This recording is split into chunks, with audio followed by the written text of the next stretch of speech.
जरा सोचिए, एक बिलियनियर के मेगा यॉट पर काम करते हुए आप 8,700 रुपए महीने कमा रहे हैं एक शेफ के तौर पर, या 3,800 रुपए महीने एक जूनियर स्टीवर्ड के तौर पर, और अगर आप कप्तान हैं तो 1,19,600 रुपए महीने। ऐसे वेतन देखकर लगता है कि हमारी नौकरियां तो कुछ भी नहीं है ना? लेकिन बिल्कुल नहीं। इन मेगा यॉट्स पर सब कुछ अलग होता है। यहाँ पर होती है वेश्यावृत्ति, ड्रग्स और कभी कभी तो हत्याएं भी। जो हम कह रहे हैं उसका असली मतलब समझने के लिए चलिए आपको ले चलते हैं बिलियनियर के यॉट्स की गहरी और काली दुनिया में। और वीडियो के अंत तक आप अपनी नौकरी के लिए शुक्रगुजार होंगे और इन यॉट्स पर कदम रखने से डरेंगे। चलिए सबसे पहले एक बिलियनियर की मिसाल लेते हैं, स्टॉर्मी वॉटर्स के इजरायली बिलियनियर और फिलांथ्रोपिस्ट के बारे में। सितंबर 2010 में एक बहुत बड़ी यॉट सबोना, जो 446 फीट लंबी थी और जो हर दिन के लिए हजारों डॉलर में रेंट पर थी, तुर्की में एंकर की गई थी।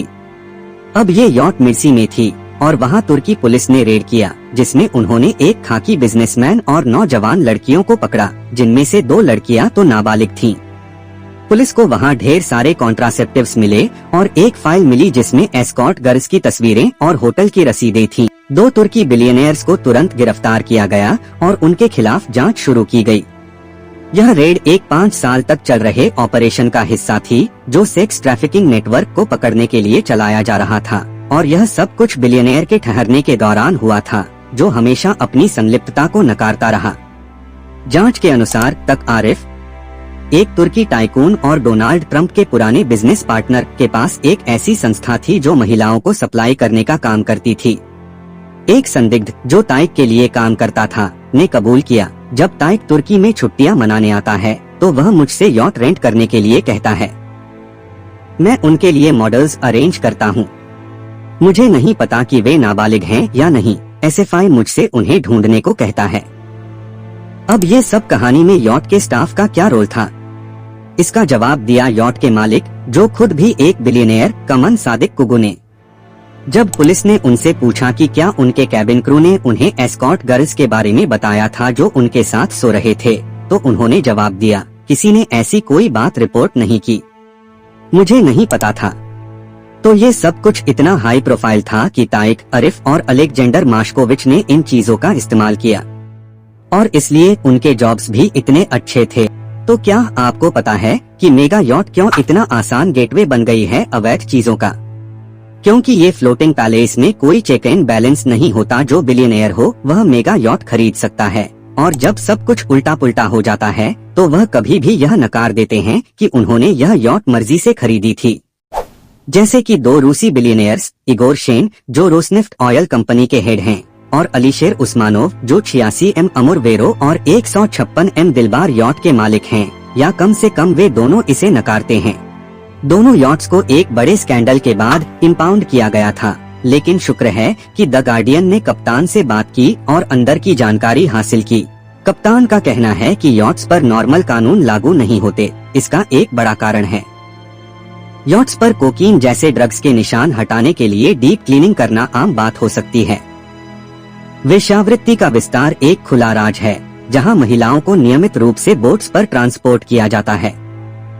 कप्तान यह भी बताते हैं कि इस इंडस्ट्री में यह बात सामान्य है कि यह बहुत सेक्सिस्ट, एजिस्ट और रेसिस्ट है।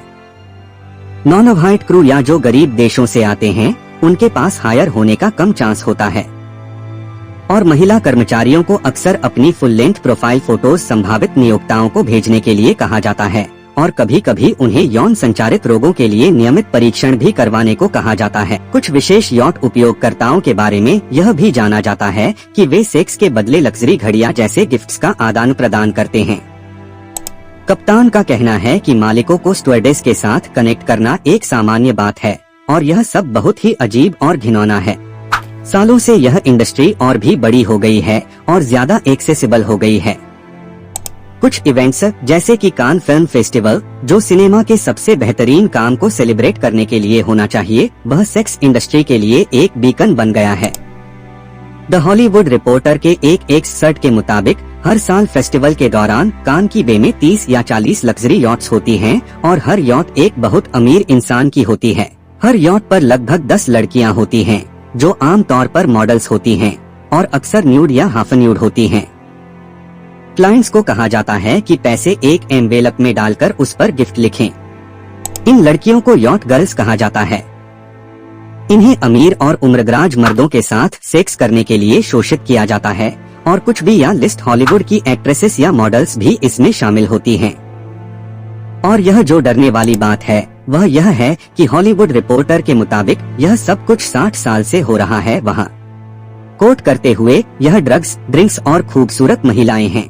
अगर आप इनमें से एक यॉट पर जाएंगे तो आप देखेंगे कि सारी लड़कियां रात के आखिर में अपने एम्बेलप्स का इंतजार कर रही होती हैं। अब इन्हीं यॉट्स पर वही लोग होते हैं जो कान के आफ्टर पार्टी को पब्लिकली बेशर्मी से बघारते हैं, जिसमें सेलिब्रिटीज जैसे कि किम Kardashian, Naomi Harris, Rosario Dawson और रोसी हंटिंगटन वाइटली होते हैं। यह सारी बघारत सोशल मीडिया पर होती है, लेकिन भगवान ही जाने असल में कितना मस्ती कर रहे हैं वे। हमने देखा है कि कैसे स्टाफ चुप रहता है, जबकि कुछ लोग गुमनाम तरीके से अपने दुखों को स्वीकार कर लेते हैं। लेकिन कुछ ऐसे भी होते हैं जो इसके इतने बुरे परिणाम भुगतते हैं कि या तो उन्हें मार दिया जाता है या फिर वे आत्महत्या कर लेते हैं। अब हम आपको इसके कुछ भयानक उदाहरण दिखाते हैं। सितंबर 2010 में विल ब्लैक, जो कि रिप्ले सरे का 28 साल का लड़का था, एक बिलियनेयर की यॉट पर क्रू और इक्विपमेंट का ऑफिसर बनकर काम करने गया। सिर्फ 6 हफ्तों में ही उसे गायब घोषित कर दिया गया।